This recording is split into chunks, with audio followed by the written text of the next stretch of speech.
I was very much a doubting Thomas. I didn't think there was much place for religion. We would do Passover Seders as an extended family, but we also celebrated Christmas.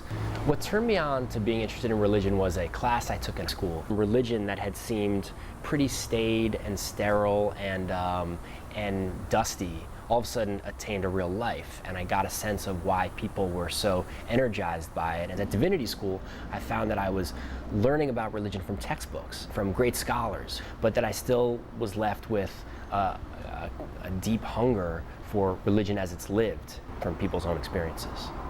But I was deciding to take a road trip to go talk to people around the country about it. Well, I described the trip as a pilgrimage because I was on a quest. Part of the itinerary was just seeing where the road led me. In fact, one of the amazing parts of that process was just how many serendipitous moments I had just by following one path instead of another. One of my first stops on the trip was in Dayton, Ohio, and I decided I was just going to get off that interstate and take an exit. I saw a halal market, which is a market that was run and basically patronized by Muslims, and the man who ran it was a young 25-year-old Iraqi refugee named Haider al-Masawi, and I spent a couple hours with him there that afternoon.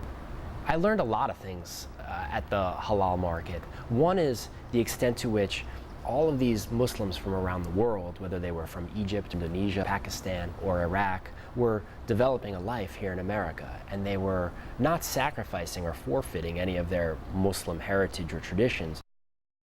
Another serendipitous moment was in San Francisco. I stopped into a Pentecostal church. The pastor's name was Johnny Lay, and Johnny and I started talking, and he introduced me to his wife. Johnny was a black Pentecostal preacher, and his wife, Ellen, was a white agnostic.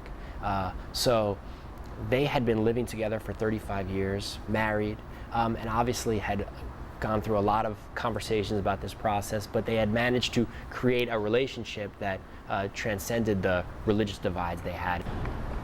One of the things I realized most during my travels was just how much people are experimenting with new religious practices and borrowing something from here and incorporating it into their own practice. So what you have is a lot of hybrids that are either new religious traditions springing up, or people are just inventing their own. I had the thought that this would make an interesting book. So the book, which is called All That's Holy, A Young Guy, an Old Car, and the Search for God in America, that's really a religious coming-of-age story.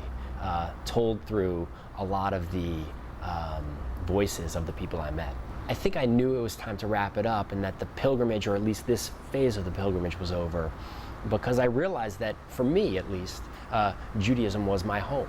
And I decided that instead of flitting around the margins of a lot of different religious communities, I would become an active and stable member of one.